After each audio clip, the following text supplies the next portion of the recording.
NAC9 news में आप सभी का स्वागत है। मैं आपके साथ शिवांगी। चलिए नजर डालते हैं देश दुनिया की कुछ बड़ी खबरों पर। हिमाचल प्रदेश इन दिनों भारी बारिश से जूझ रहा है। पिछले 24 घंटों में हुई तेज बारिश ने पूरे प्रदेश में तबाही मचा दी है। मंडी, कांगड़ा, चंबा और कुल्लू जैसे जिलों में स्थिति बेहद गंभीर बनी हुई है। खासकर मंडी में व्यास नदी का जल स्तर लगातार बढ़ रहा है और नदी किनारे बसे इलाकों में बाढ़ जैसे हालात बन गए हैं। ड्रोन से ली गई तस्वीरों में साफ दिख रहा है कि नदी का पानी कई जगहों पर किनारों को लांघकर बस्तियों तक पहुंच चुका है। मंडी में व्यास नदी के किनारे स्थित ऐतिहासिक पंचवक्त महादेव मंदिर का बड़ा हिस्सा भी पानी में डूब गया है।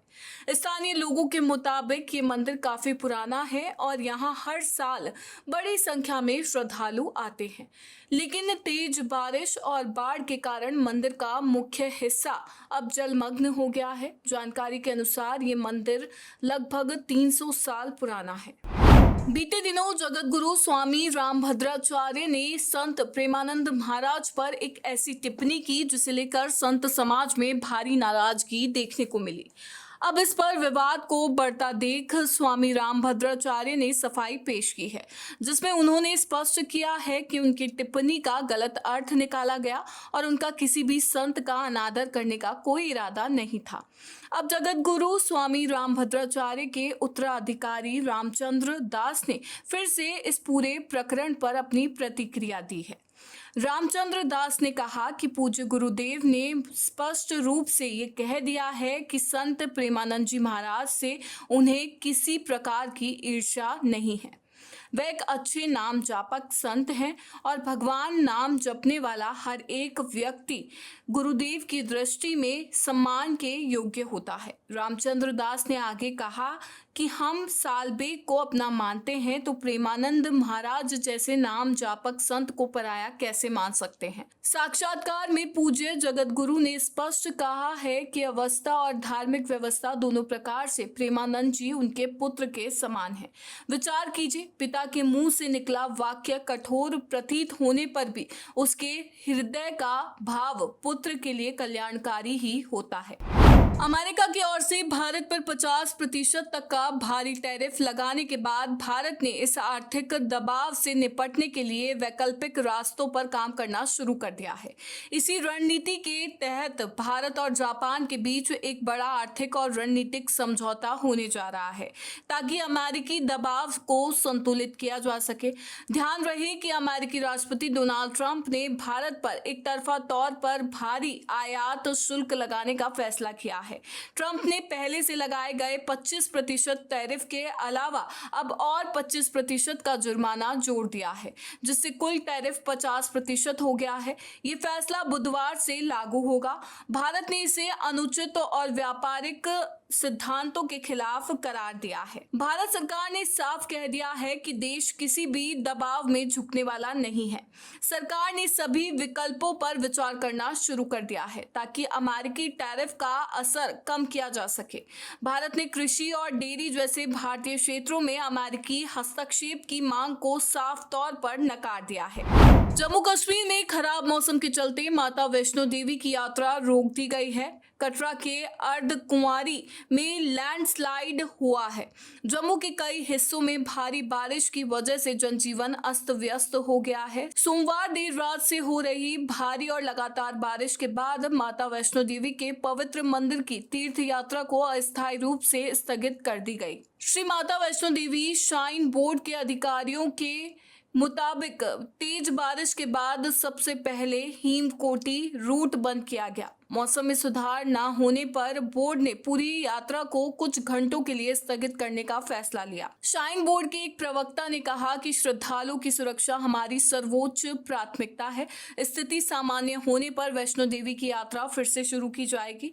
प्रशासन ने श्रद्धालुओं से किसी तरह के अफवाहों पर ध्यान न देने की बात कही। साथ ही श्राइन बोर्ड के आधिकारिक माध्यमों से जारी अपडेट का पालन करने का आग्रह किया है। उत्तर प्रदेश के मुख्यमंत्री योगी आदित्यनाथ ने मंगलवार को राज्य में काम कर रहे हर युवा को न्यूनतम वेतन सुनिश्चित करने का ऐलान करते हुए कहा कि इससे श्रमिकों के शोषण की कोई गुंजाइश नहीं रहेगी। मुख्यमंत्री ने लखनऊ में 3 दिवसीय रोजगार महाकुंभ 2025 का उद्घाटन करने के बाद अपने संबोधन में कहा कि कंपनियों को अपने कर्मचारियों को उचित वेतन देना होगा। उन्होंने जोर देकर कहा कि ये पहल सम्मानजनक रोजगार, नौकरी की सुरक्षा और श्रमिकों के अधिकारों की पूर्ण सुरक्षा सुनिश्चित करेगी। आदित्यनाथ ने कहा कि उत्तर प्रदेश देश का पहला ऐसा राज्य बनने जा रहा है जो हर कामगार युवा को न्यूनतम वेतन की गारंटी देगा। अमेरिका ने मंगलवार को भारत पर एडिशनल 25% टैरिफ लगाने का ऑफिशियल नोटिफिकेशन जारी कर दिया। भारतीय समय के अनुसार ये टैरिफ कल सुबह से लागू हो जाएगा। अमेरिकी राष्ट्रपति डोनाल्ड ट्रंप ने 6 अगस्त को रूस से तेल खरीद पर जुर्माने के तौर पर इस टैरिफ का ऐलान किया था। वहीं व्यापार घाटे का हवाला देकर 7 अगस्त से भारत पर 25% टैरिफ लगा दिया था। यानी अब अमेरिका निर्यात होने वाले भारतीय सामानों पर कुल टैरिफ 50% तक हो जाएगा। मंगलवार को जारी आदेश में लिखा है, जो ड्यूटी इस दस्तावेज की सूची में बताई गई है वह भारत से आने वाली चीजों पर लागू होगी। ये चीजें या तो अमेरिका में इस्तेमाल के लिए लाई जाएंगी या गोदाम से इस्तेमाल के लिए निकाली जाएंगी। राजस्थान के भरतपुर में बॉलीवुड अभिनेता शाहरुख खान और अभिनेत्री दीपिका पादुकोण के खिलाफ डिफेक्टिव वाहनों की मार्केटिंग के आरोप में एफआईआर दर्ज की गई है। ये मामला हुंडई कंपनी के ब्रांड एम्बेसडर्स के साथ साथ कंपनी के मैनेजिंग डायरेक्टर अंशु किम, होल टाइम डायरेक्टर व चीफ ऑपरेटिंग ऑफिसर तरुण गर्ग और शोरूम मालिकों के खिलाफ भी दर्ज किया गया है। भरतपुर के मथुरा गेट थाने में ये केस स्थानीय वकील कीर्ति सिंह की याचिका पर कोर्ट के आदेश के बाद दर्ज हुआ।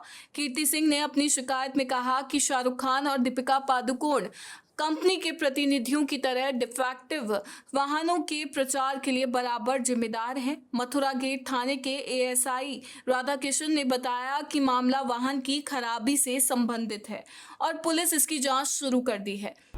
अपनी टेक्सटाइल इंडस्ट्री के लिए पहचाने जाने वाला राजस्थान का भीलवाड़ा जिला मंगलवार को एक ऐसी घटना का गवाह बना जिसने शिक्षा के बुनियादी ढांचे पर कई गंभीर सवाल खड़े कर दिए। यहाँ के रायला कस्बे में एक सरकारी स्कूल का कमरा अचानक गिर गया। हादसा उस वक्त हुआ जब स्कूल में 73 बच्चे मौजूद थे, लेकिन गनीमत रही कि किसी को कोई नुकसान नहीं हुआ। ये घटना रायला कस्बे की जनता कॉलोनी में बने राजकीय प्राथमिक स्कूल की है। मंगलवार को जब बच्चे अपनी अपनी कक्षाओं में पढ़ रहे थे तभी स्कूल के एक पुराने कमरे की छत और दीवारें अचानक भर-भराकर गिर गई। कमरे के गिरने की तेज आवाज सुनकर स्कूल स्टाफ और आसपास मौजूद ग्रामीण तुरंत मौके पर पहुंचे। अफरा तफरी का माहौल था। जोधपुर में कांग्रेस पीसीसी चीफ गोविंद सिंह डोटासरा ने बीजेपी सरकार पर हमला बोला है। उन्होंने कहा कि मुख्यमंत्री काम नहीं कर पा रहे हैं, उनकी कुर्सी पूरी हिली हुई है, पर्ची बदलने की पूरी तैयारी है, दिल्ली ने पूरा फीडबैक ले लिया है, संगठन से बड़ा कोई नहीं है। ये तो सही बात है, संगठन ने मेहनत करके सरकार बनाई तो संगठन कार्यकर्ताओं और जनता को उसका लाभ मिलना चाहिए। डोटासरा ने कहा कि इन्होंने एक जुमला पकड़ लिया है, 5 साल में कांग्रेस ने जितना काम किया उतना 1.5 साल में हमने कर दिया है। ये बात बिल्कुल सही है, जो काम कांग्रेस ने 5 साल में किया था उन्हें इन्होंने 1.5 साल में खत्म कर दिया, चाहे शिक्षा हो, चिकित्सा हो या कोई भी अन्य मुद्दे हो। आज किसान खाद के लिए लाठियां खा रहे हैं और छापा मार मंत्री कभी जेसीबी पर चढ़ रहे हैं, कभी टावर पर चढ़ रहे हैं और हेलीकॉप्टर से उड़ रहे हैं।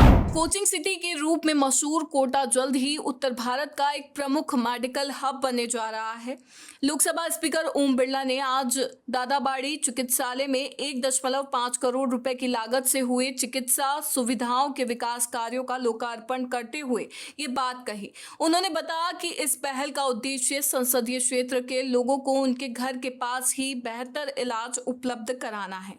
ओम बिरला ने इस अवसर पर कहा कि आने वाले समय में कोटा में हर 5 किलोमीटर की दूरी पर प्राथमिक चिकित्सा केंद्र, 10 किलोमीटर के दायरे में सामुदायिक चिकित्सा केंद्र, 30 किलोमीटर की दूरी पर एक बड़ा अस्पताल और 60 किलोमीटर के भीतर एक मेडिकल कॉलेज स्थापित करने के प्रयास किए जा रहे हैं। उनका मानना है कि इससे क्षेत्र की जनता को इलाज के लिए दूर नहीं जाना पड़ेगा।